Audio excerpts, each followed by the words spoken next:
Sorry, guys. I'm watching this race here at Lone Star. I need this 3 and 5 to get going here and catch this even money favorite 7 here. Fall off, Lane. Fall off. He's not going to fall off, is he? Oh, he's going to win by a lot. Oh, wait. No, he's going to win by a lot. Oh, wait. No, he's going to win by a lot. Fuck. Your chalk horse won, Mark. Yeah, I mean, there was a reason that horse was 3 to 5 on the world's biggest class drop. Yeah, well, he ended up going off at even money. So, Caleb, Mark was trying to tell me that this horse was live, and at the time he was 3 to 5. So that's the kind of insight that you get from Mark L. Capitan, big if true, at Lone Star Park.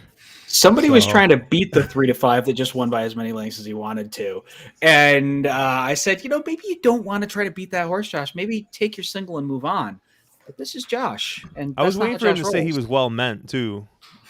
He apparently was very well meant on the coming out of a $35K allowance into a $7,500 claim. Yeah, he was quite well meant, Josh. There it is. Yeah, happy Thursday. It's Josh here with On the Wrong Lead. Got Mark and Caleb in already. I would bring Brian in, but it looks like he's making a little cocktail over there. He's almost done though. He's getting close. Oh, there he is. I was trying to get the sip. You want the sip? What is that? You make an old fashioned or? I did. Nice. Went the four roses small batch. Oh, I like that. It's a nice dark. That's a dark old fashioned. What you put in that? Is it just the 4 roses? Well, look at the pour. Look at how much he put in his fucking glass. He put half a bottle of 4 roses in his glass. Got it. So that's why I didn't put that. No, I did. It's a double. It's a double. It's not. Is that those Jack Daniels? Those Jack Daniels. Yes, it is, Josh. You can't see it. Is there ice in there? No, there's no ice in there. Shit. That is a Caleb pour if I've ever seen one. There you go. It's a double. It's 4 ounces. Oh man, that's impressive. What are you talking about impressive? This is 4 ounces. Yeah, look at Steven saying baby splash. Oh, Mark, what the fuck did you do? Did you mess around with these? I may have made a change or 3. Regular pour. Thank you. Yeah. I mean, wait. Do I need to flip? Do I need to flip them back now? No, I flipped it already. I fixed it. I don't know what glass you're is doing. Like a 5.5 ounce glass, so it just looks like a big. Oh man! Please, no cheap speed. There's no such thing as cheap speed, so it's only inexpensive velocity. Oh man! Half of my background's quit working, and allow me to be the one to ask: did you really open the show up with "Please fall off your horse, Lane Luzzy"? I did. I mean, that's a hell of a thing. I mean, it is like I didn't want him to get hurt, so like maybe just like fall off and do a dismount, like a Frankie Dettori dismount or something. Land on his feet, like perfectly fine. Avoid the. I mean, he was like 7 lengths ahead of the rest of the horses, so he'd been able to do that and get out of the way before anything would have happened. But what are you gonna do? Even money horse beats me. And I was trying to double into a 3 to 5 morning line horse. So, I mean, I guess maybe it is my own fault. You were playing never mind. You had an opinion. That's all that matters. Tommy is disappointed. Like, I can see him rolling his eyes all the way from Canada. I just want to know why I'm the name one. Josh, I'm going to send you my Ellis hat. You need it more than I do right now. Look at at least the horse I used in the first leg were 6 to 1 and actually it's the wrong race. Yeah, it's the wrong race. They were like 12 to 1 and 9 to 2. Dude, it would have been totally better if you faded the chalk because of the wrong race. You looked at the wrong PPs or something. Like, I mean, that would have been pretty good. But I literally 5 minutes before the show before you guys got on, I was talking to Mark, and I was like, "Hey, Mark, I need you to pull off the DRF because on Brisnet this horse doesn't look that good." Well, the horse was that good, so I was way off on that one. But yeah, this is like a weird week. This week's always weird. We were kind of going back and forth on whether we wanted to start doing Derby stuff, but like, I mean, who the fuck knows? We might even still get more defections, and I don't know if us spending like 20 minutes talking about the Japanese horse, like everyone else on Twitter is talking. What up, Rider Dave? How you doing? The Rider Dave like the Japanese horse? Only depends what my flag is behind me. Oh no. But yeah, so we're gonna look at some racing. They want to talk a little bit of some of the tracks coming back. This is Mark's favorite time of year because Belmont is coming back finally, and we're only what 2 weeks away from one of Belmont's biggest days in Man of War Day. So I know Yabir is supposed to be pointing towards that race. I forgot there's a couple other Euros I think they're pointing towards there. So, and Mark, you had a nice little score today. Yeah, I took the late pick five for I don't know, just under $6,000. So that was nice. Nice little it was 5,800 and change, whatever. Yeah, it was a nice little afternoon. The record I looked it up. The Kelly Blue Book on a Miata is 9,800. Really? Ooh, they're that expensive? You weren't even close to it. It's like barely so over I half wasn't a even. Miata. That was like half a Miata, which is like a quarter of a real car. And for the record, you can get a white one for 75. So, I mean, who wants to drive a white Miata? That's what I'm saying. If No. Miata, Who wants to drive a Miata? I mean, that's not named Oswald. Dude, I love Andy. Andy already coming in hot with the NBC. He's asking, do we get a Crown Pride story or an Unoho story? Oh, no, we're going to get both. There's a one-eyed horse. You got to believe there's going to be a 30-minute long feature talking about the fact that the horse only has one eye. And then they have to talk the Japanese horse, right? Because, it's international flair. And, my God, the NBC News telecast, you just have to watch it on mute. Like, I don't understand how people honestly listen to that kind of crap. Why do you watch it when you have an ADW? I guess certain people don't have ADWs. I won't have it on, but I'll have the ADW stream on and probably play Belmont at the same time. People with ADW still watch TVG. Why? I don't know. They just do. I get that all the time. They're always like, "Hey, did you see this guy on TVG?" It's like, no. I watch Talking Horses before New York runs, and then the ADW is quiet until some idiot gets in the box. Yeah, Andy already saying he can't wait to throw himself out of a window when Tara and Johnny come on. So talk about fashion. That is the correct take. Yes. No, I'm going to plead the fifth here because there's too many protected classes in this conversation. Well, what's really funny about Derby Day is the first time I played the Derby, Eddie Olczyk was on fire. Like he on the undercard, he had so many winners. There was some turf horse Proctor's Ledge that won at a pretty decent price. And I think he gave out an exacta in that race that hit too. So, dude, I was just like printing money Derby Day the first time I ever started betting. And I was like, Eddie Olczyk's like the greatest handicapper known to man. My brother was giving me winners. I think my brother gave me more winners that weekend than he's like picked like in all the years like since then. It was pretty nuts. But, dude, I don't even want to read Nick. I don't want to read our fellow jungle, our future jungle / tops comment here. Major General, is Major General really entering into the Derby? Isn't it like an older horse? Also, no. No. No. Caleb's just like, no. I don't even know why we fucking humor you, Vengi. Oh yeah. Yeah, they're already talking about that stuff. Oh, here we go. But yeah. I just want somebody to come on and be like, "Hi, long time watcher, first time caller," and then just come up with some dumb angle. That'd be great. Like every sports radio show ever. Oh man, but yeah, I mean, this is like I said, a weird weekend. We have some stakes racing at Santa Anita. We'll talk about some of it. Belmont's coming back. I know our boy Road Warrior is super excited about Belmont coming back since it's his favorite thing. Look at Jay's comment. You know who else? General is a 6-year-old maiden. Who's the other horse that was going to run in the Derby as a maiden? Command Performance. There we go. Command Performance runs in every race as a maiden still. Has Command Performance won a race yet? No, he has not. I mean, when you try to run to Tampa to run into a maiden special and duck everybody and then still can't win. Who beat him? Who beat him in the maiden race? That it was Fenwick. Pete Aiello in the buggy. Pete Aiello in the buggy. And we're like 3 weeks away from a Sarah McLachlan commercial for Command Performance. But yeah, so it's a weird weekend. Churchill's also opening. I'll definitely be playing some Churchill Downs Saturday night because I am a degenerate and I love Churchill Downs, even though it doesn't love me. And you love things that hurt you, Josh. You absolutely love things that hurt you. Yeah, I'm trying to decide if I should play Churchill Downs because I always hated Churchill, but this year, like Fairgrounds was my magic ticket. So I'm trying to figure out if maybe with Fairgrounds being done now, maybe Churchill's the place to go because I never really do great at Belmont. It's typically not one of my favorite tracks.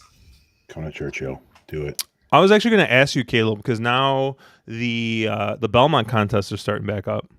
So $300 contest. Are you and your pops going to continue the tradition of playing those contests? The Saturdays that I'm playing, I'm sure we'll be in them. I mean, probably won't be in them this weekend, I don't think. But in general, yeah, I'm sure we'll be in most of the $300 ones. See, now that is a stream idea. We put Caleb and his dad on stream and listen to them argue about their horses for a Belmont tournament. Dude, the looks that Caleb's dad generates are just amazing. I mean, he's got you know what look he's got down? He's got the old man, glasses falling off, looking at you like this, like down, like when you just say something just like absolutely ridiculous that I wish I could slap you in broad public right now, but I'm a gentleman kind of look. Is Caleb's dad Jerry Brown? No, he's got a full head of hair. And he only uses Brisnet. He does. He doesn't use anything besides Brisnet. Yeah, he'll buy not even the long versions of Brisnet. He uses the condensed versions of Brisnet. Yeah. Oh man. Yeah, it's a very weird week, guys. Right? I mean, the mojo and the feeling. You talked about how we were wishy-washy. I think you should. I think Nick Feldman would appreciate this. Mark wants to play the Turf Pick 3, and everybody else said no. Let's go to Santa Anita. Can you guys believe this? No, it was the other way around. The other way around. Mark wants to talk Santa Anita. You guys have known Mark for a long time. Mark likes chalk. That's all. He likes chalk. That makes sense. Now we're going to talk Santa Anita. Tim Yak Teens horses. Let's roll. I mean, we can talk through these first two stakes races really easy. So who beats Brickyard Ride? All right, next race. Juan Hernandez. No, we need to first ask Caleb, what's your feelings on Brickyard Ride? I mean, it feels like he has to fall down to lose this race, doesn't it? Oh God! So somebody's beating Brickyard Ride. Good luck finding out who. Yeah, it's a 4-horse race, and Brickyard Ride's going to get loose on the lead. He's going to be. I mean, Brickyard Ride gets loose in the lead, whether it's a 4-horse race or a 14-horse race. But it depends on kind of how he finishes. But I don't know how he loses here. He's been in really good form, and I mean, he's on both, dirt and turf. He should win this by as many as he wants to. You could, I guess I'm not going to play against him. I'm not going to play. But if I was, you could argue he's got a little bit of a Mr. Buff thing going on. He crushes state breds, and then every time he tackles open company, with the exception of once in the San Carlos, which Calbreds rounded out the top 3 finishers anyway, he just doesn't really get it done.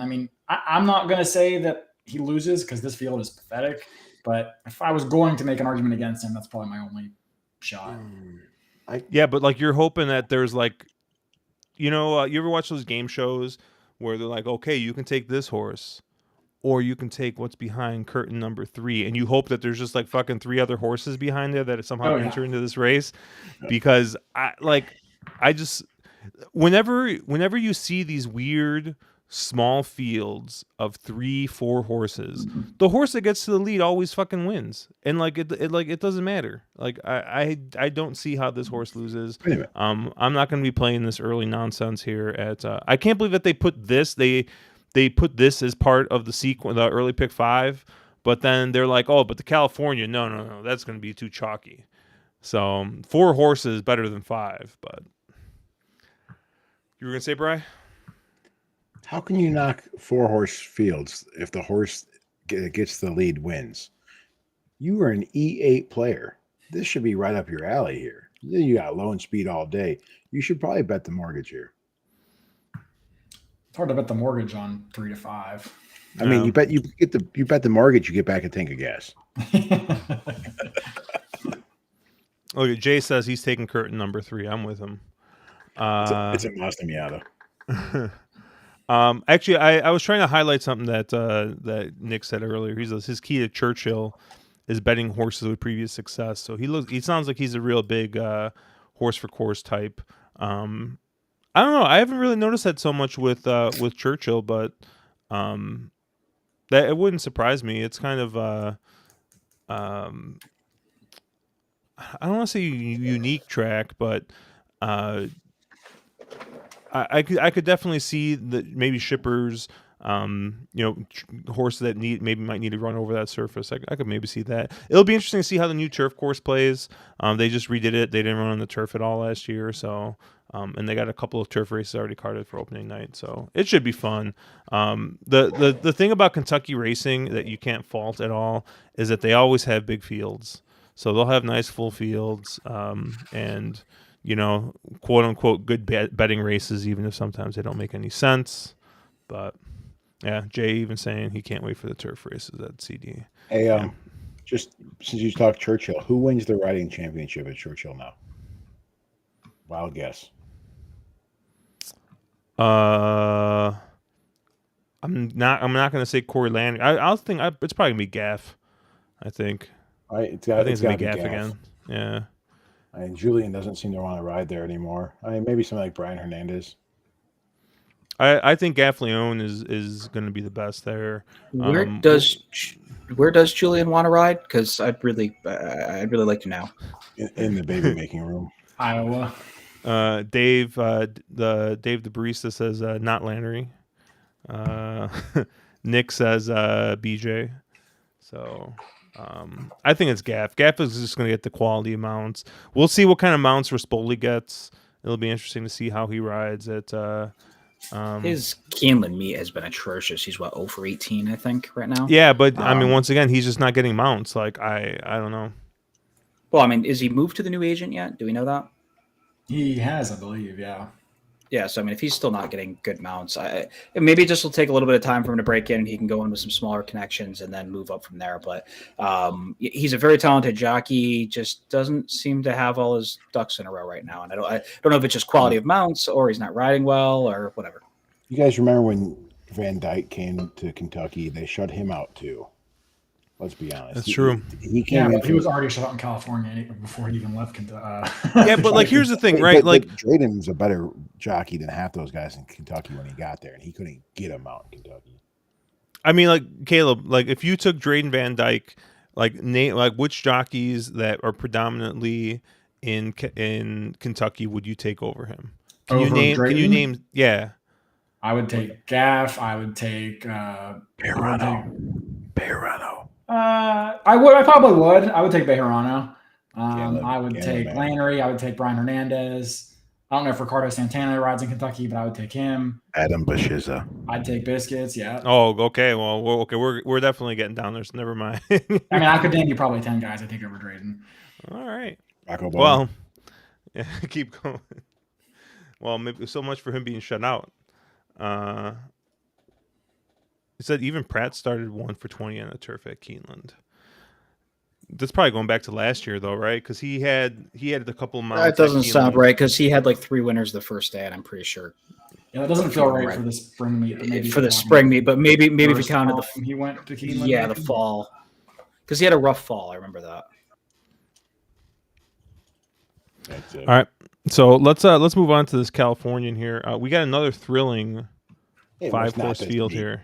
Nicholas J. Feldman, go to your room. You've been grounded. Mark, you can pull the stats because you look determined now. I think that's what you're doing anyways. There he's Sorry, chatting pick six with somebody. Oh no. Express Train's going to show up here as your 4 to 5 favorite.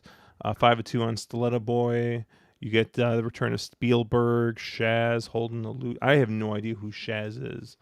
So, and that horse is 7-2 in this field. So that tells you exactly what this field looks like.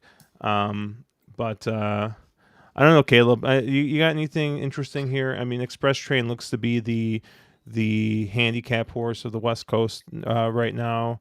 I mean, anyone going to give him any trouble here? I don't have anything interesting here. I mean, I think I have a hard time separating Express Train and Stiletto Boy. I don't think Stiletto Boy's as good going marathon or classic distances, mile and a quarter. Two of his worst efforts have come going that longer trip. So I don't think there's as big as a gap between those two as 4 to 5 and 5 to 2 morning lines would make you think. So I'd probably go with Stiletto Boy given the discrepancy in the price. I don't think Express Train's that much better. If you kind of toss some of the longer races, Stiletto Boy, I mean, he beat Express Train in the what was it, the Awesome again. Yeah, he beat Express Train by 2 lengths there. Lost to Medina Spirit, but still beat Express Train by 2 lengths. So yeah, I mean, maybe he kind of went off form. Maybe Express Train got better, but I don't see much creativity here for me personally. Yeah, I guess when I looked at this, Express Train is obviously your most likely winner. And I was shocked that Stiletto Boy is only 2 for 14 lifetime. Doesn't have a win at Santa Anita. He seems like a horse that you're always talking about the name and, he's up and, he's going to win one and he's always seems to be a contender. He just doesn't seem to ever put it together. I thought the horse, if I wanted to try to be Express Train that I wanted to make a case for was Shaz, the 4. Just a lightly raised horse. He's 2 for 3 lifetime, 3 for 3 at Santa Anita, has the pedigree that said, he should be able to stretch out, Uncle Mall on the top end, and a Mine Shaft bottom end. He seems like a horse that may have some additional upside left. Whereas I think, I kind of know who Stiletto Boy is. Is he better than Express Train? No, he's definitely not. He hasn't shown that other track yet. But, I think Shaz could take a step forward and maybe give Express Train a run for his money because it looks like Shaz should be, kind of pretty loose here, and Express Train is going to have to pass him in the lane. Now, not that that's normally a problem for Express Train, but it is, Shaz does have some tactical speed he can utilize here. Tactical speed, my booty hole. Did I say? Oh, I thought I was muted. That's awkward. Hey, I'm going to go here. I like the first out of the Baffert barn. I think Spielberg's going to sit the trip behind your pace setters. It may be early speed or whatever you want to call it, just a quick glance at Briz here. And, I think Express Train, Stiletto Boy, maybe a little bit of Shaz, they all got very similar E1, E2s. And I think Spielberg can sit a pretty nice trip here. First out Baffert barn, it hits at a, 0% clip, but I'm kidding. The Sean McCarthy as a trainer is very hot right now, able in this kind of field. At 6-1 for Spielberg, needs to run back to how Spielberg probably ran at Los Al or even Oaklawn Park in 2021. But, this feels like one of those spots where Spielberg can benefit, get slight weighted allowance. I mean, why not? You guys can have it the 4 to 5. I'll take somebody who might come up. Perhaps Spielberg doesn't win, but, keying underneath an exactas or something could be beneficial. I didn't think that Spielberg was even running anymore, so this was a shock to see this horse in here. Oh, he actually ran in the big cap. That's funny. I don't know. I mean, I guess. Yeah, I mean, like I said, I think this probably is just Express Train's race to lose. I don't really have anything. I do like Mark's angle here on the new shooter, the 4. Is undefeated. It's 3 for 3. Was put up by disqualification in that 7 furlong race, but still hasn't lost a race. So, I mean, maybe this is a horse that's improving. His maiden effort on Briz looked really impressive. It looks like he's been working lights out. So maybe this is just kind of up and coming horse that as developed as a 4-year-old. But yeah, I don't know. I have a hard time getting around the express train. Either way, I'm not betting this race. So not gonna bet Santa Anita at all. I might bet the Golden Hour if they got it going here. And they do have these two turf races are at least a little interesting. Kind of jumping over here to race 10, the Santa Margarita, going a mile and the 8th here for fillies and mares, 4-year-old and up. And you got a pretty interesting group here, including a horse that ran in the distaff last year in Blue Stripe. Nick Feldman's still throwing some Flavian shots at Mark over here. You ain't got the data. Oh man, he might have taken him into. Yeah, he's 3 for 25 on turf at Keeneland this meet, and 2 of his wins came in the last 2 days. Saffron Moon and Oscar Performance Baby today. Oh, via Equibase. They're hold on. Let me tell you about Equibase. Oh shit. Uh-oh. Get the hat. He's finding the hat. Listen, you guys want to talk past performances? I think Equibase probably has the best, stats race lens. They're fantastic. All the best information. But so that takes me to this race here in the 10th. I'm going to take the chalk with all. Miss Bigley, the chalk, 5-2. You heard it here first from Brian. Excuse me? Ellis. But this is a pretty interesting group here. I pulled these PPs up a couple days ago before they had the lines on them, and I was like, "Oh, Park Avenue is probably going to be pretty short favorite in here." But it looks like Miss Bigley's actually going to be your 5-2 favorite. Park Avenue at 7-2. You got Varda at 4-1. Sharpova 5-1. Blue Stripe at 6-1, and then you start getting a little bit longer there. So Mr. Santa Anita, Mark Capitan, what did you see here? I thought you had Amazon coming on. Yeah, no. I mean, I ended up on 3 different horses here. I thought this was kind of an interesting race, or I guess more interesting than the first 2 that we sort of stumbled on. I think Blue Stripe does make some sense here. If that, obviously horse was beaten pretty badly in the Breeders' Cup Distaff, but that race completely came apart, and I would sort of toss that race. Connection saw fit to take a shot here again. I don't know if they are just taking stupid shots because why not? But I thought Blue Stripe is somewhat interesting. Horse that does like to win, and a horse that I'm comfortable can get this distance.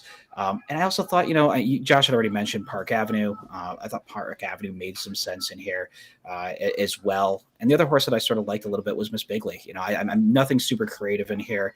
I would want more of Park Avenue and Miss Bigley than I necessarily would Blue Stripe. I thought all 3 of them made some sense, and I had a really hard time getting much beyond those 3. Nothing super creative here. Can somebody tell me why the 8's here? I mean, I'm sorry. It just jumps off the page at me when I look at the running lines here. I just don't understand. I would imagine black type. Man. I mean, I thought the 8 kind of fit in here. I mean, I was surprised to see 12-1. This is a horse that's in really good form. She's 6 for 13 on the dirt, 4 for 8 on the turf. I mean, she wins on all the surfaces. She's 2 for 2 at Santa Anita. I mean, she clearly gets the distance. I mean, yeah, those are the big class tests, to be sure. And maybe she's just not this good. But I feel like this is a really soft G2. I mean, Miss Bigley is a deserving favorite, in my opinion. I mean, I respect her. But outside of Miss Bigley, there's nobody in here that really scares me. I mean, Park Avenue at 7-2.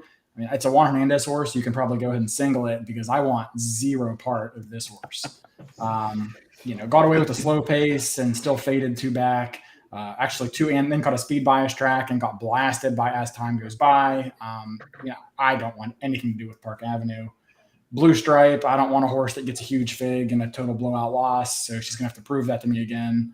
And then beyond that, I mean, no one else looks great in here. So I definitely want. I respect Miss Bigley. She'll be on my tickets for sure. But I thought Bye Bye Birdie at 12-1 just seemed like crazy good value for a horse that is versatile, shows up, and is really sharp right now. Yeah, so the horse keeps the price because of the class, right? I mean, at that class level, you get every bit of 9-1 in this horse, right? I would. The jock switched to Diego, and then people are going to see she got kind of blasted in the Bayakoa way back. So yeah, I think you do get a good price. I don't think you get 12-1, but I think you get a fair price. She's won 4 in a row, 5 of her last 6, and maybe has some people will kind of think she's a turf horse off those last 3. So you're going to get a little elevated odds if she runs back to that race that's 4 back, that mile. I realize it was just a 25K allowance. That figure does fit here. Caleb's got a point. So no, not a horse I really dug into. I kind of ignored her just on. I was looking at those turf races, so she makes a little sense. Well, a morning line over 4-1, you ignore. Yeah, I was gonna say. Yeah, I looked at this race and I really wanted to make a real strong case for this 3-horse Blue Stripe. But I mean, kind of going back through the horses running. I mean, the horse did win at a mile, but I mean, the horse was winning by basically winning by open lengths, going a mile and a quarter. So I don't know if the horses wants more distance. I mean, is getting a lot of class relief here, but similar to what Caleb said, Briz is like, hey, it's the distaff, everyone gets a 90, so I don't know if that fig is legit. I don't know what did Bayer give Blue Stripe last out. They gave her a 78 last out, and Timeform has it as a 108. So, but I think Caleb has a point with that. But I look at that 2 back race where she ran a 112. I realized who on earth is she beating at the Hippodrome? I don't really know, but she did win a G1 at the Hippodrome, and the figure did come back good. So it's not like she threw one figure in one U.S. race where she got blown out. She does have a figure. I don't know how much you trust Timeform International figs, but that figure does fit here, and it's not a ton slower than anybody else. I mean, and you also know and the other thing is she's a horse in here can win without Lasix, right? Caleb is just incredulous right now. So Park Avenue wins, basically. Probably. Yeah. Anybody look at? I'm just curious. The Sharapova. That's the only other horse I kind of took a glance at. Number 6. Hi. She kind of feels like at this point we sort of know who she is, right? Like she's, I don't know. I mean, 4-year-old filly with 6 starts, and we know who she is. I don't 2 turns for the 3rd time, which is undefeated around 2 turns in her previous 2. I mean, I think she has upside here, but I don't know just how good she is. But that's my thing. Is she? She's got to take. What is she going to take a massive step forward in her 3rd start in her 4-year-old campaign? I don't know, maybe, but I wouldn't want to. I'm not going to pay to find out. Hold on. Sorry, Mark. That came out Go loud. on. You just supported Caleb with his 23 lifetime start, 11 win horse coming out of 25 and 50 optional claimers, completely outclassed here to say that this 4-year-old filly in her 7th lifetime start can't improve. Yeah, who just won a stakes race. Did I just hear this? You did just hear it because the 8 is faster. On what planet? Any figures that I look at. Timeform. Planet Timeform. Planet Timeform and BSF both have her as being faster. What's DSF? B, Bravo, Sam, Frank. Bear Speed Figures. You're going to come phonetic alphabet with me and use the wrong letters? Come on now. No, I mean, you can't sit there and commend Caleb for the 8 horse here. Did you want me to go Bravo, Sierra, Foxtrot? Does that make you happier, Bri? Yes. But how can you agree with Caleb on the 8 angle of, might improve, and then bash the 4-year-old filly on a 7th lifetime start, trying something different, who is 4 for 5 in the money at Santa Anita? I don't understand how you can be so with Bye Bye Birdie, but against Sharapova here. Is that fair? Mark, I don't understand how you could be so Mark.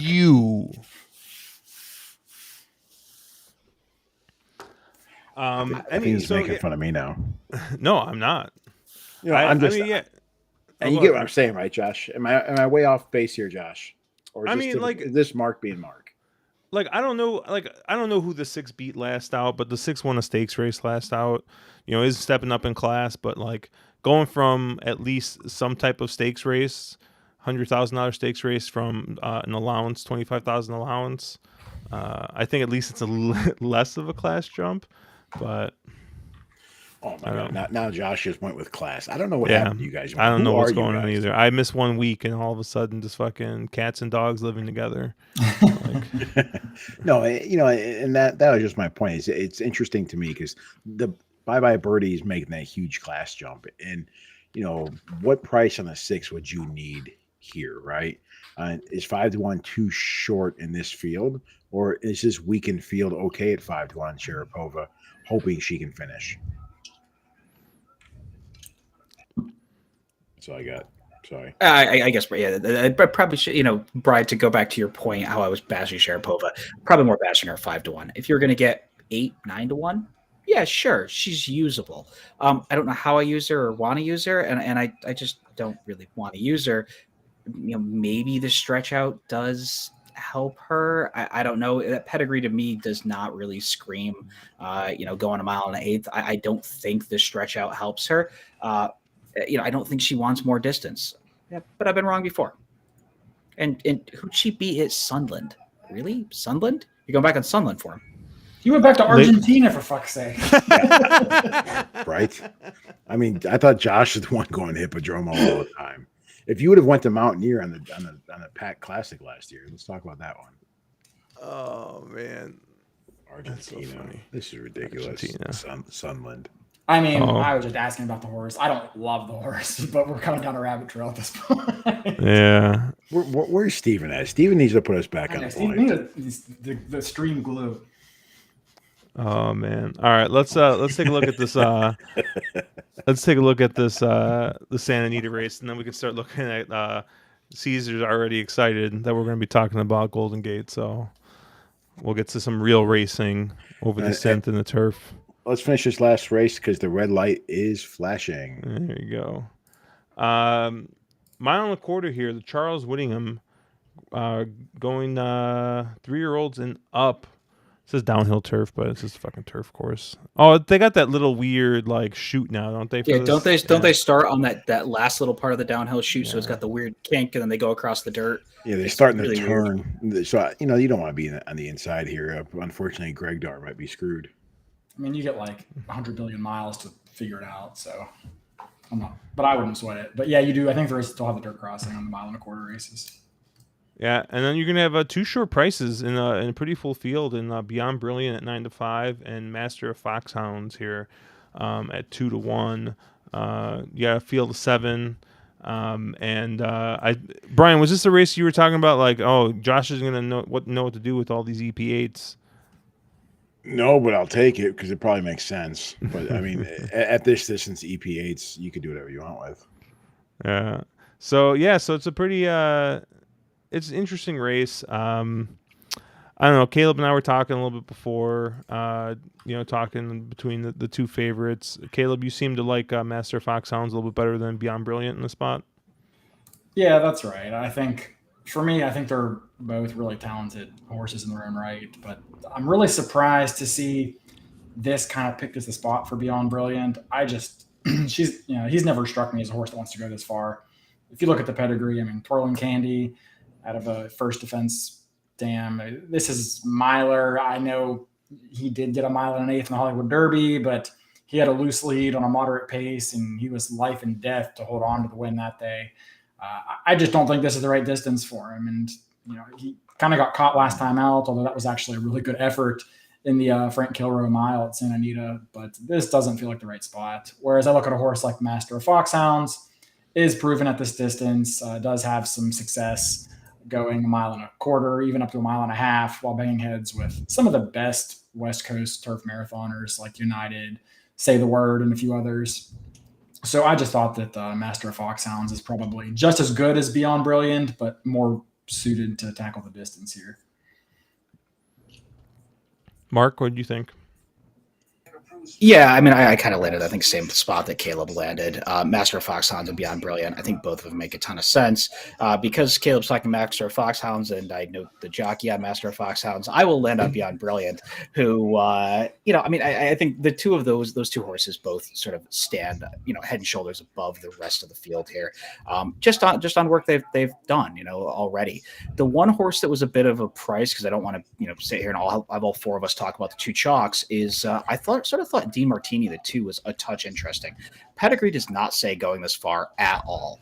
But if you watch that last race, the first time that they tried this one on turf, and that horse had a brutal trip, bumped the start pretty bad, blocked pretty badly, and did run a bad fourth, So I thought Di Martini here, second time turf.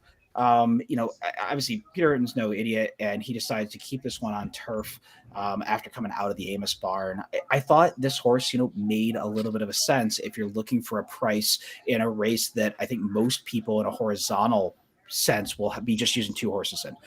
And there's a massive, from a game theory standpoint, massive upside to getting somebody outside of those 2. Brian, what are you thinking? I agree with Mark. I'm going to use 2 horses, and they're the 3 and the 4. You can have both favorites because Caleb took them, and then Mark likes them also. So that's usually a recipe for disaster of them both liking the chalks. Last race, I liked the horse come from Sunland, and Mark gave me crap. So you see this 3 race last out, right? Look at that. Turf Third Paradise. place at Turf Paradise. You know what that means at Santa Anita? Win by 3. It's one of those things where the favorites are probably much the best in this field, but looking at it quickly on Briz, because that's what I'm doing, for the price you're going to pay for both those horses, I really would like to try and beat them. So I sit there and I say, okay, I look at the 3 has been in the money enough. The interesting thing is, again, an exacta play. This 3 may be perfect to key is second place, and 17 lifetime starts have been second 7 times at Santa Anita. So it's one of those things where can the 3 be close? Will there be enough pace for the 3 to run at? Maybe. But, if this horse floats up to 10 to 1 or something, why not? And then same thing with the 4, the Dicey Mochara.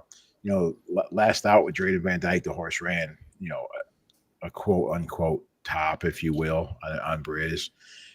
Did Drayden figure something out with this horse? No, it just was a kind of a weak, lost by half a length. And the field wasn't that much. If you look at it, was it Acclimate and whoever finished third there, Gent. Who is that? Crescent? Current. Oh, thank you. So it's one of those things where if you look at that race at 1.5 miles, now the horse cuts back and a quarter mile less. Is it one of those horses that can be close? Sure. So you figure in a horizontal play, most people are going to be all over the 2 chalks. I mean, 80% of the tickets will have the 6 and or the 7 on it probably. So, if you can be right and get the 3, the 4, maybe even the 5 home, you'd get rewarded for it. I like your 5, Brian. I don't respect your 3, and I kind of respect your 4. So that's just all. The 3 is just because it's Turf Paradise and Mark made fun of Sunland. That's the only reason I took the 3. I mean, the 3's got possibly the best turf jock in the whole colony in Mike Smith currently. So Mike Smith winning at a 23% clip on the turf. Speaking of best turf jock, where's Mark's girlfriend at? Is she not racing? Golden Gate. No. I kind of landed on the 4 in this spot. Yeah, kind of agreeing with you. The horse ran a pretty decent race last out, coming second to Acclimate. I thought Acclimate had beat some of the horses in this, but maybe he did not. I think he's beaten Mr. Foxhounds. Master Foxhounds once. I didn't see it. I thought he beat Beyond Brilliant, but maybe I'm thinking of a different horse. Yeah, I mean, at least you don't have a concern about the distance with this horse. It isn't going to be part of the. Is going to probably sit, second or third in this race and kind of make that one run. So simple trip here for Drayden, and see if he can get this horse home. And looking at his last 2 races, they've had winners come out of them. So has been keeping some pretty decent. Been running some pretty decent spots here. So I don't think that the class is really going to be a problem for this horse. So I was just kind of looking for an alternate to the 2 favorites. I ended up on the third. I think was probably going to be your third choice here in Dicey Mochara. It's not super creative, but Brian. Trust me. I tried to make a case for this 3, but I just don't think it's there. It's hard, right? It's a stretch, Josh. I get it. So, but I like the 4 here, Dicey Mochara in the spot. Did you look at the 5 at all? I thought the 5 was quite a bit interesting there. I mean, it's going to be the first time the horse is going to be running. I mean, I guess ran a mile last time out, but stretching out even more. Is a 4-year-old, so should be developed enough to kind of do this, take this trip on. But I don't know, Caleb. What do you think about this? Brian. If I was going to use 2 horses here, it'd be Master of Foxhounds and the 5, just because. Using this phrase correctly, unlike somebody else earlier, I feel like I know who a lot of these other horses are, and I don't know who this 5 is. I mean, lightly raced, only 3 kind of starts here, has gotten better in each start. Looks like he wants every inch of ground he can get. He's bred to get this kind of a distance. So, come out of some lively races with a few next out winners. He's kind of the new shooter I think is interesting in here in the event that maybe the 6 and 7 hook up, or the someone can't get the distance or whatever else. He's the horse I think kind of would intrigue me a little bit at 6-1. I like the way they brought the horse along. 6.5 furlongs, 6.5 furlongs, 1 mile. I mean, it wasn't like they just jumped right to it. And 1.25 miles might be a little much. I probably would have liked to see a mile and an eighth, maybe even a 16th here, just to see what the horse could finish. But if you like the 5 and you take it, you're going to get paid for the gamble here. That's my line lately. You're going to get paid for gambling because that's all horse racing is. It's gambling. It's a game of skill. It's like buying bourbon on the internet. It's a gamble. I feel like there's a story here, Josh. Do you want to share with the class? No, not really. I just know that I was texting Caleb earlier today about a bottle of bourbon that he picked up. That's what I'm drinking right here, dude. Did you buy that at the store, or was that from your online group? No, I bought that at the store. It's a store pick. Okay. I didn't know if it was a store pick or if it was your group's pick, but I was texting him because my buddy, he works for a wine company. So he drives to liquor stores basically every day. And so he's always just like looking, like he like texts me. He's like, "Hey, do you want this bottle? Do you want this bottle?" And if he sees anything interesting. And so today he texted me a picture of a store pick of Sazerac, but I could see the M on the end of the Stellan bottle next to it. I was like, "What about that bottle next to it?"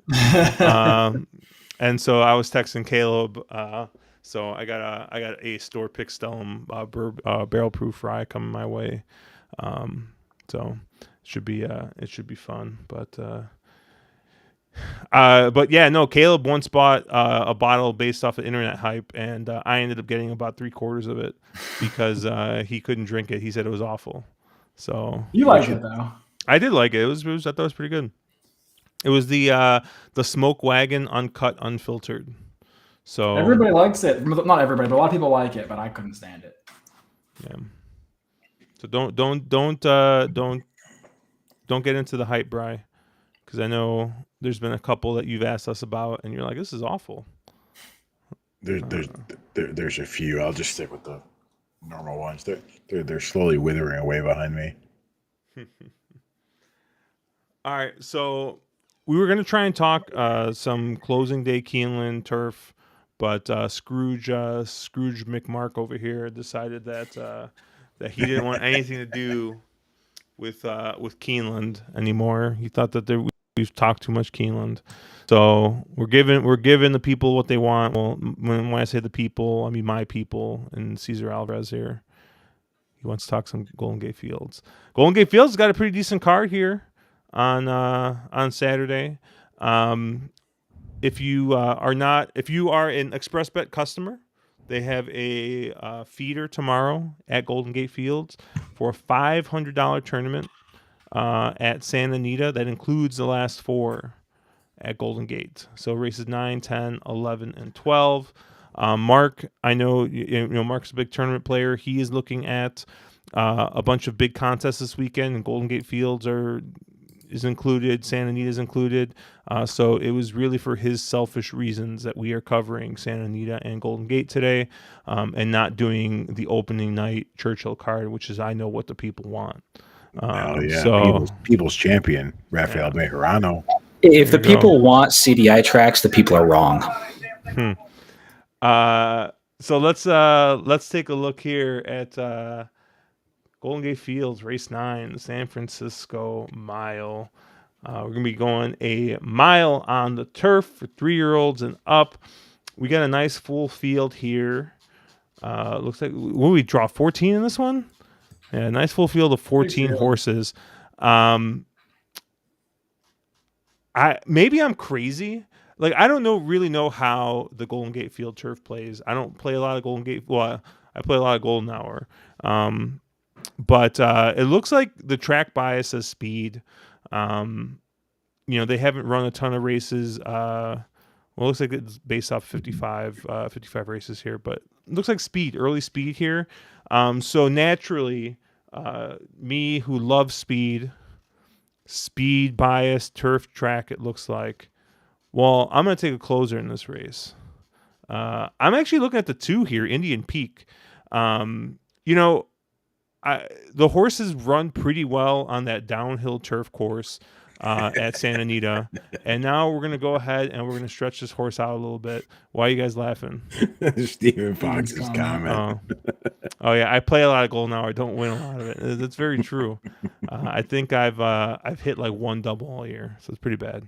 Sorry, Josh. It was funny. But I don't know. Like I think that Indian Peak has run some really, really nice races on that downhill course, that 6.5 furlong downhill course at Santa Anita for Ruben Alvarado. And I think stretching out to a mile based off that downhill run, I don't think is going to be a problem for him. You could tell that I don't think he wants any part of more than a mile. But even if you go back to his Turf Classic 4 back, I mean, that race doesn't look that bad in here. He's got some figures here going a mile and 16th, like that Seabiscuit, where he lost to Field Pass and Sacred Life, who would probably be like even money. Either of those horses would probably be even money in this race. So, I think the horse has got a little bit of back class in this race, and I think that he can run a big one here. And I thought the price was right at 10-1. I don't know if you get that for a Ruben Alvarado horse here, but yeah, I really liked Indian Peak in this spot. So interested to see where you guys went. Mark, where did you go? Because Josh has spun things around and decided to take a closer, I'm going to go pull a little bit out of Josh's book and go with the 5 Jimmy Blue Jeans. This is a horse. Both. This is a horse who has been actually very successful on the turf. You're talking, what is he, 3 or 4 lifetime. He had all sorts of excuses in the Del Mar Derby, which is probably way over his head anyways. Cuts back to a mile, which I think is probably a more comfortable distance. He's 1 for 1 at the distance. Give him a winner off. And, he seems to have kind of found himself again running on the synth. They're going back and giving turf another shot. He's got a ton of turf pedigree, and he's run obviously very successfully there before. He's going to be your inside drawn tactical speed from a jock that hits at extremely high percentages at this track. Everybody's going to have to play come and catch him, I think. And I think he's actually very, very interesting here at what I don't know if it's a bad morning line or if I'm just insane. So I thought Jimmy Blue Jeans in the spot at 15-1 on the morning line was actually super, super interesting if you get by the 2 or 3 logicals in here. You both picked my horse, so I'm going to take a horse Mark's never going to get. That's the 13. Get her number. I like Ethan Roman, 20% jock, 40% trainer. It's the other Alvarado horse. I really have nothing else to say other than I want to say the horse's name right now. No, I liked both the 2 and the 5 that Mark and Josh touched upon. So I've got to go to like my C now defensively.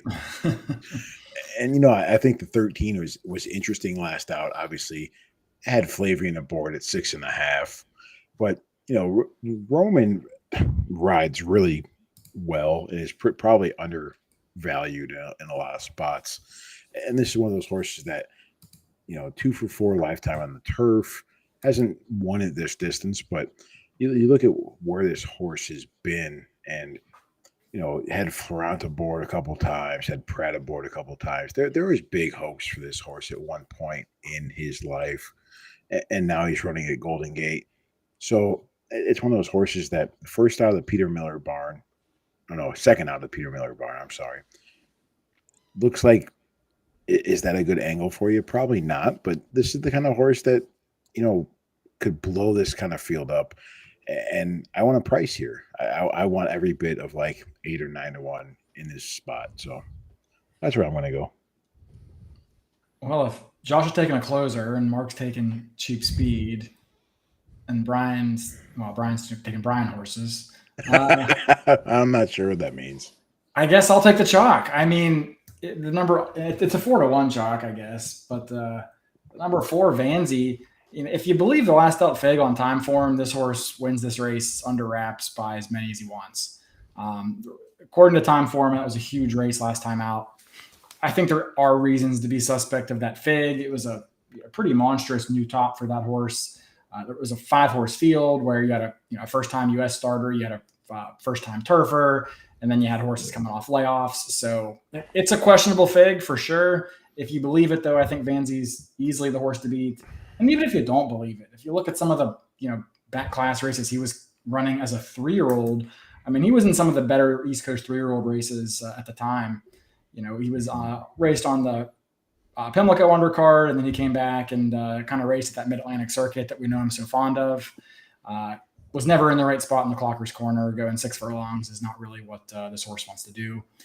But put back out to 2 turns and ran a really nice race. Actually beat Master of Foxhounds in that by half a length, which I thought was a nice race.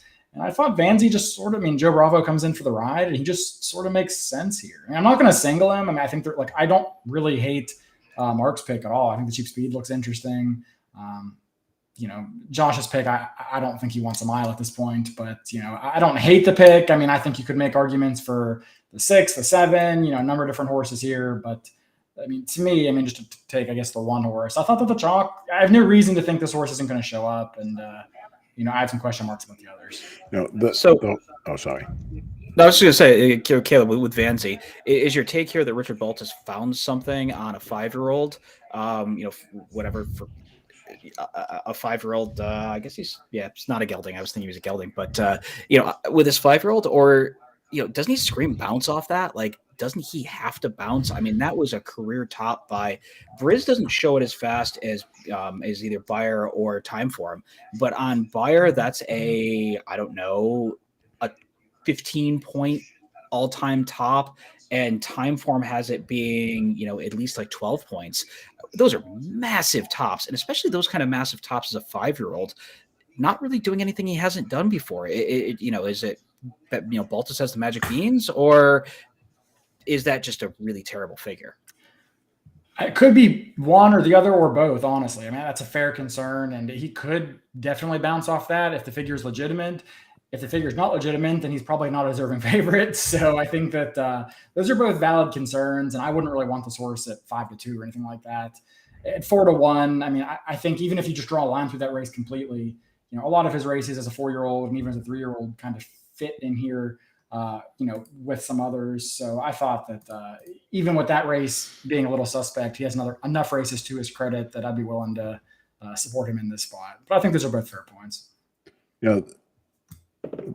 One of the horses I was looking at before I, pivoted to make fun of Mark was the 3 right there, the Harmon horse. I thought the horse was very interesting, and I looked at it more while you were talking, Caleb. And I'm a fat guy. I like croutons, and croutons get them out here again.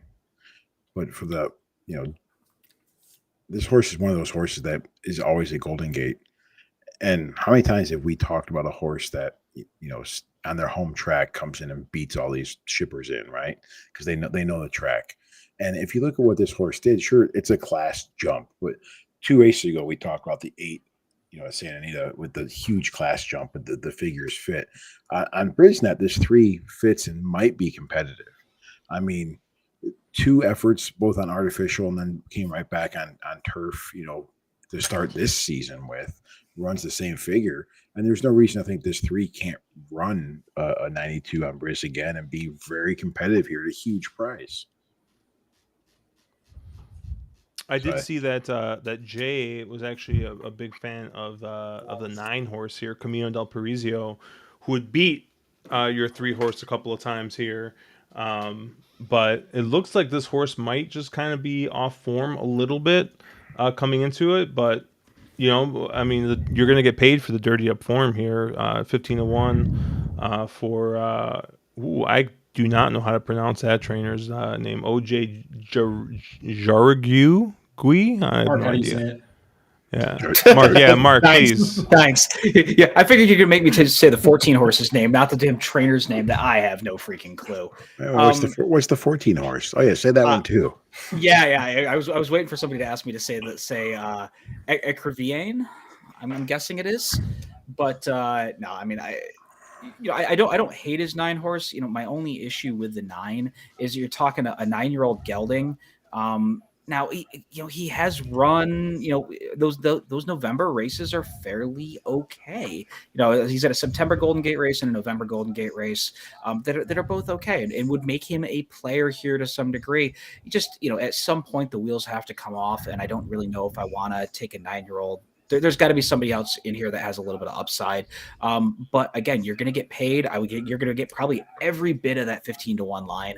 And I really wouldn't, I can't beat him up too much for that horse. So, you like it. Again, you should never talk friends off prices. So, but the one horse we didn't talk about that I do think is kind of a little interesting is the 14 Ecrivain.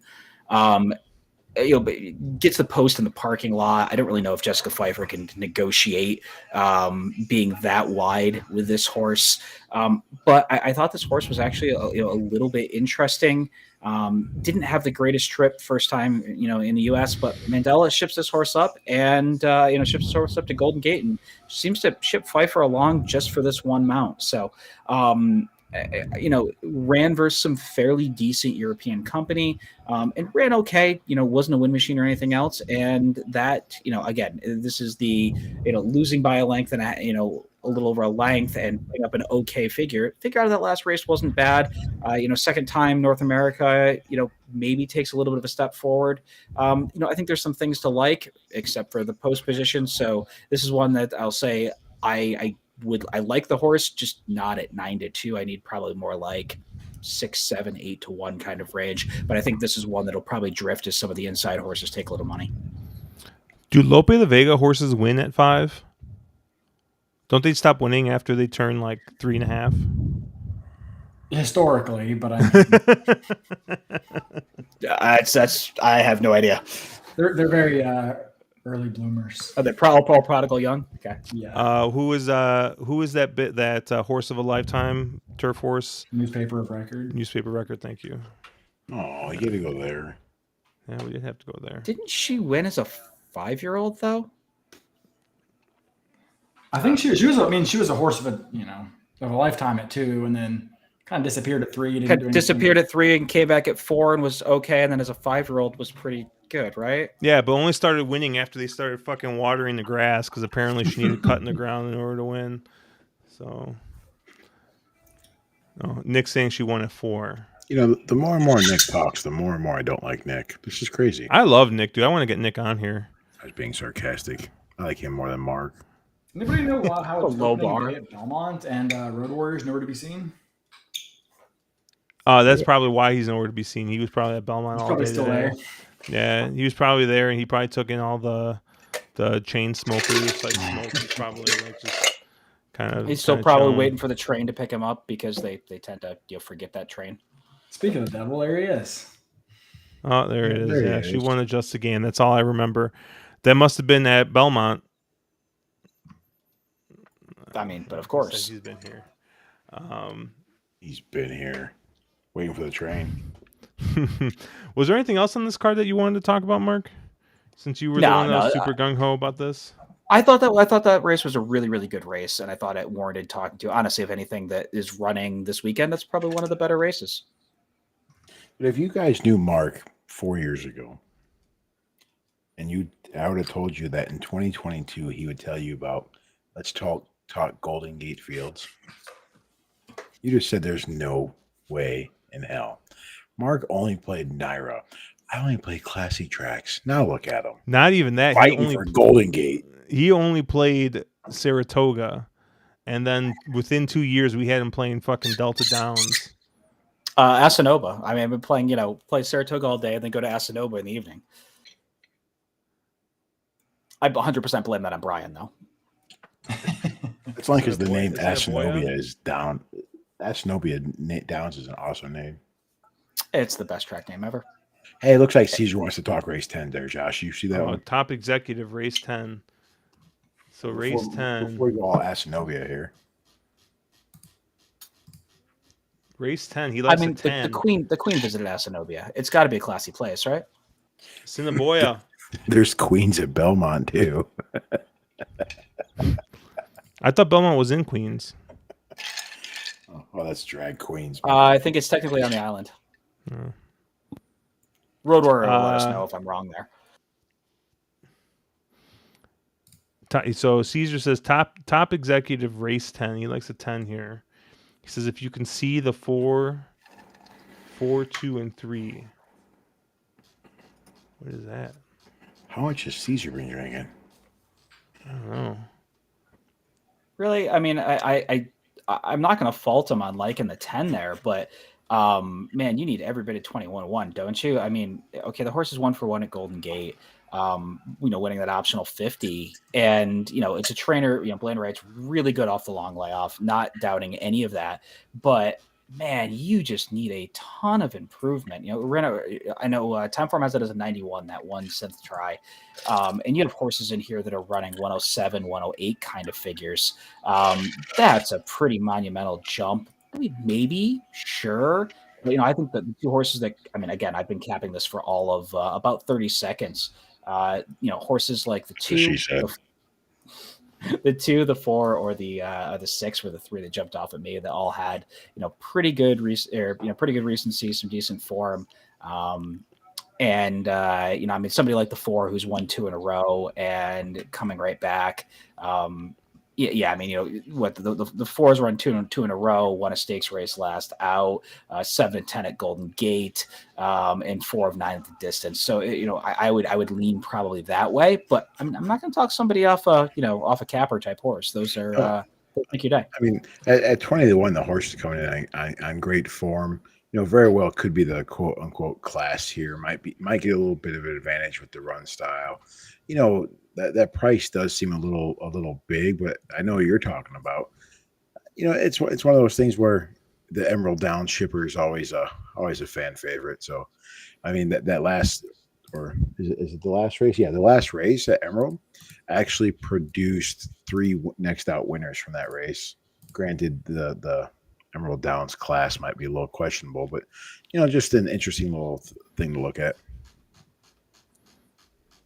I mean, I'm not going to fault anyone taking a shot on the 21 horse that is 5 for 8. So, and I mean, at least on Briz, the figures seem to fit in here. I see Jay talking about the 4, Better Trip Nick. He thinks that the 4 has got a shot to go wire to wire in this spot. And he seems to be running the same type of figs here. Hey, Nick, doesn't the 2 make the lead here inside drawn speed? And I see the 2 as being, you don't think so? Out of really? Okay. Did I say Nick? I said Jay. I meant Jay. I don't know. Sorry. Okay. So sorry, Jay. I was just saying it does. I would think the 2 makes the lead here inside drawn speed, unless you're thinking the barn change. Really? How are you getting the 4 on the lead here? Who's the trainer of the 4? The Wong. Okay, thank you. I mean, you're just thinking they're going full send with this horse? Make the lead at all costs? Inside drawn speed, you're talking the 2-hole versus the 4-hole. I don't think it's that much of an advantage. I think the 4 is just going to be a quicker horse. Okay. But I mean, they could both duel. I mean, I will say the 10 has shown 21 and 4 speed before, so going 6 furlongs or 6.5. So Caesar just talked to Josh on this 10 horse for contest play on Saturday. You can see he the look in did. his Yeah, eye. I'm gonna make sure I write this down. And you can get there though, Josh, right? I mean, he's not wrong. It's one of those horses you can play. Yeah, I mean, I'm never going to fault somebody taking a 20-1 that's 5 of 8 lifetime. I think that Brian said that. I mean, horse likes to win, likes to get his Josh likes to said get it. his photo taken. Oh, Josh said it. Okay, well, yeah, Maybe- it's hard. It's hard to fault that. I think it sounds smart. It's Josh. I mean, that makes fun of you. It's me.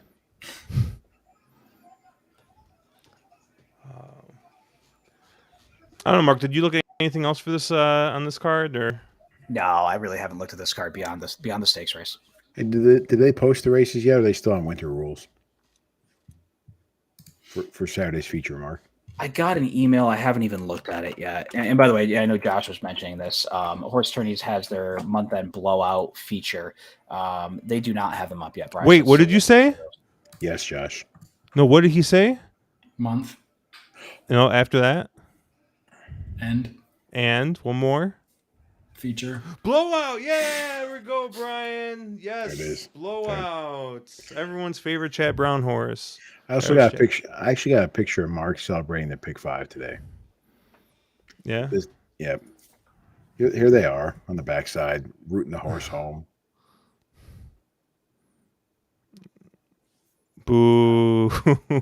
Is this going to get funny at some point, or really? Really? You don't think this kid right here looks like you? Look at him. I told you to use the chalk defensively here. In fairness, Mark keyed like a 10-1 horse or 11-1 horse or something that is what paid the most. So No, I know I was surprised too, guys. I understand. I know, like we got real quiet when we said On purpose? That, yeah, but he said it was a Morley horse. That's why. Oh, okay. I forgot to get Morley JJ or it was- Happy Track with Big Tommies. That's the only time that would happen. It was not. It was Dylan Davis, It was actually. Of course, it was Dylan Davis. That's so funny. Oh, All right. Oh, here we go. Someone's already looked at Belmont, though. He said, never seen anything like Saturday at Belmont. Chad has 3 Claridge horses running with Manny on one, with Manny on the mountain. Irad is in all 3 races on other horses. I don't know, man. Manny gets a lot of good calls for Chad. Manny gets a lot of the Chad New York calls over the winter, and I think sometimes Chad throws him some bones. Come Saratoga or come Belmont, where hey, let's make sure Manny gets taken care of for doing all the dirty work all winter. And I will say though that Irad, quite honestly, if you watched his Keeneland, I realized the guy was winning at 25% or something stupid. But he didn't really ride that well. Everything he won on was like a 7-5 or a 5-2. You didn't see him moving up a cheaper horse or a horse with longer odds. You didn't see that really impressive ride. I thought, and I almost wonder if this falling out has been happening for a while. And Chad is saying, hey, I can get somebody who cost me a lot less to get you up. And I'll, obviously Manny's going to be a lot more, quote unquote, hungry and going to want to, win with those juicy Chad mounts. Hey, have the horses been in New York for the last few weeks? That's my next question. Who's been exercising the horses? Is it possible Manny's been riding them in the morning? And Irad's been elsewhere for the last 4 months. So you might, and after the Kentucky Derby, you might see Irad getting these mounts at that point. Nick Feldman with the most important comment of the day. Nick says all those smart things, then he ends it with like one above the Yo Mama joke. I mean, Manny does stink though. I mean, he is right. I mean, he let Dylan Davis win the riding title in the winter. That should be enough said, right? Road Warrior says yes, he does, but Chad doesn't. Both true. So, but yeah, I think we're gonna wrap up a little early here. Next week we're gonna be pulling double duty. We'll have a Thursday night stream. I will probably be late. I'm coming back from a work conference, and I probably won't be on the road till like 4 or 5 at the earliest, and it's about a 2.5 hour drive home. So Mark might be in the reins until I get settled in. And then can Nick Feldman come on next Thursday? Because I can't make next Thursday. I got something come up. I put it out there for you. We can ask Nick. We could ask Nick. We could ask Nick Feldman. Or we could ask Andrew and make Mark look real dumb. But we're doing Thursday, Friday like normal. Yep, we're doing Thursday, Friday. So Thursday we're gonna be talking the Oaks card, and then Friday we'll be recapping the Oaks Day and touching base on Derby Day. So I planned for 7:30 both days. I don't remember if it was Breeders' Cup. Maybe it was the Breeders' Cup that we had to push back a little bit on Friday, but we'll figure out if we need to push back Friday a little bit. I don't know what last the Breeders' Cup was West Coast, so we had the 2 hour extra there. We should be okay starting at that kind of time. Damn you, Jay. Yeah, Jay St. Jared will come on. He's on right now. he's right above me. He's right here. Oh, that is true. Jared's right there. But yeah, we'll be doing the 2 days. I haven't decided. We might do. I know Mark's working on an article for the site, having to do attorneys. We got some videos and other stuff that we're working on. So stay tuned. We'll have more stuff. We're gonna really ramp up for the summer when we get into the good times over at Belmont, and then lead into Saratoga and Del Mar. So we'll have some fun stuff coming up for you. But yeah, dude, appreciate you guys sticking with us through this. And I know it's, like I said, it's like the dog days. It's the last gasp before we get into some the biggest weekend of racing, or second biggest weekend of racing, depending on how you see it. Or third. Belmont Stakes weekend is a bigger deal than Derby weekend. It's a better end-to-end product. It's a better end-to-end day. Thank you, Josh. Put the whole weekend no together. problem. I had. Oh, hey, Josh. Oh, fucking Christ! He's got the. I forgot he's got the admin password. Wait, hold on. I can do things like this, and I can make it get really quiet. Mm-hmm. So yeah, we'll keep you guys posted on other stuff. But yeah, next week, plan on Thursday and Friday. We'll talk Derby Day, Road Warrior. I know grind his teeth, and he'll probably just only fire at Belmont that weekend anyways. But hey, some guys are just Belmont guys. Who knows? But yeah, Mark's going to be playing in tournaments. Caleb, you're going to be light this weekend, aren't you? I'll be light this weekend, and I will be everywhere next weekend. So a lot of content coming out next weekend. Doing some fun stuff with Gino and a few others on Twitter stream, and then we'll be on with Capone for two quick videos for the HRN series we've been doing for the Road to the Derby. So I'll be you'll be seeing me. Brian, Caleb, I was a little disappointed, Caleb, that I'm not going to be able to see you Saturday morning with Gino, though. Yeah, I probably won't make that one. Too early? I'll just got too much going on this weekend. Okay. Brian, what about you? There's a live shooting of Biggest Loser 27. I'm trying to get in. I think I got a good chance. I'm going to tip the scale, see what I weigh in at, go from there. So, I don't have any intention of playing horses this weekend. Historically, I've never played the weekend before the Derby. Just one of those things that it's like, take 4 or 5 days off, refresh. Don't come into the Derby tilted.